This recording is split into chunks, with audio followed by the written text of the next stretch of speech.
हमारे जो 3 आपत्तियां थी मुख्य, उनके ऊपर आज यहाँ प्रेस कॉन्फ्रेंस में बोला गया। उसमें पहली है, जो अधिग्रहण का काम नौणी से नमोल के बीच में चला है, उसमें जो सरकार की ओर से और 4 लेन की ओर से नुमाइंदे उस कार्य में लगे हैं, उसके ऊपर संदेह होता है, क्योंकि अभी तक अखबारों के माध्यम से सुनने में आता है कि उसमें अवार्ड होने जा रहे हैं, परंतु अभी तक भी वहां से जो प्रभावित और विस्थापित लोग हैं उनके साथ सरकार ने कोई नेगोशिएशन का कार्य नहीं किया है। उसके बाद अभी एक 100 मीटर की जो नोटिफिकेशन सरकार ने की है कि दोनों साइड 4 लेन के जो 100 मीटर का आपका एरिया है उसको फ्रीज कर देंगे, तो वो एक लोगों के साथ अत्याचार भी है और एक तुगलकी फरमान सरकार की तरफ से जारी किया गया है, और कमेटी इसका पुरजोर विरोध आने वाले समय में करेगी। और जो आसपास की समितियां हैं, जैसे आपका बघेड़ की समिति होगी, जगातखाना की समिति होगी, कुल्लू तक का और पीछे धर्मशाला की तरफ सारी समितियों से कांटेक्ट करने के बाद एक संघर्ष का बिगुल इसके प्रति फूकेगी। और अगर सरकार ने इसको टीसीपी एक्ट जो और 100 मीटर का जो बाध्यता लोगों के ऊपर थोपी है उसको वापस नहीं लिया, तो आने वाले समय में समितियों को इकट्ठा करके हम संघर्ष की राह चुनेंगे और इससे पीछे नहीं हटेंगे।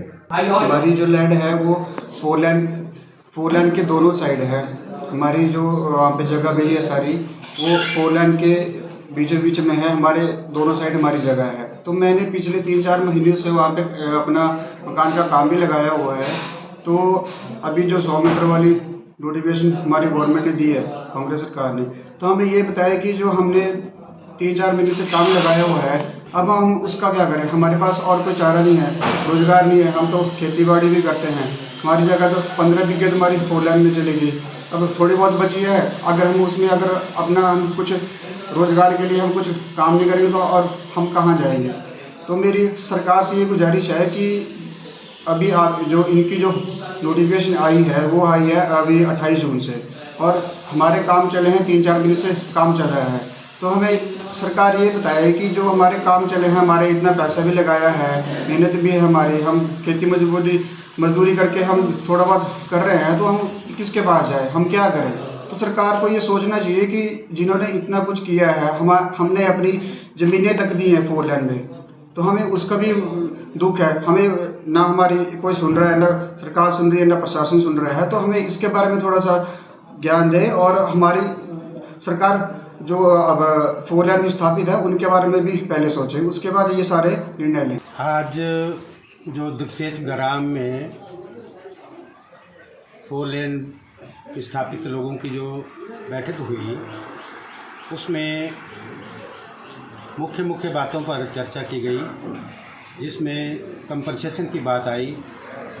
तो हमने डीसी बिलासपुर से 3 बार शिष्टमंडल मिलाकर के जो है ये बात उनसे भी उठाई है कि लोगों को उचित मुआवजा ज़मीनों का और घरों का जो कंपनसेशन है वो मिलना चाहिए।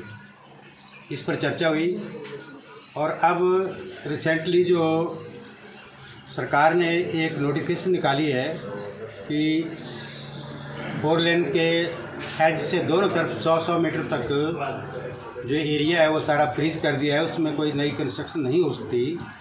तो लोगों में इस बारे में बहुत आक्रोश है, और आक्रोश का कारण ये है कि जो लोग विस्थापित हो रहे हैं, जिनके मकान जा रहे हैं, उनके पास मकान बनाने के लिए और कोई जगह नहीं है। मकान आमतौर पर लोग जो है वहीं बनाते हैं जहाँ कोई सुविधा हो। अब सड़क के पास जो जगह हैं वो सारी फ्रीज़ हो गई, उसमें वो 5 साल तक कोई कंस्ट्रक्शन नहीं कर सकते। तो हम सरकार से जानना चाहते हैं, और ये अथॉरिटी जो है 4 लेन की, इससे भी ये जानना चाहते हैं कि जिन लोगों को आप विस्थापित करने जा रहे हैं वो लोग कहाँ जाएंगे। 5 साल तक वो कंस्ट्रक्शन नहीं कर सकते, तो 5 साल वो कहाँ रहेंगे। उनका जो मकान जा रहे हैं उनमें इतना सामान है, वो उस सामान को कहाँ रखेंगे। बड़ी भारी एक बहुत ज्वलंत समस्या है। इस समस्या को लेकर के जो है सब लोगों ने चर्चा की है और सरकार से हम ये मांग करते हैं कि इस अधिसूचना को जल्द निरस्त किया जाए, अन्यथा हमें सड़क पर उतर करके जो है इसका विरोध करना पड़ेगा। इसके लिए जितना बड़ा भी आंदोलन खड़ा करना पड़े हम उसके लिए बिल्कुल तैयार हैं।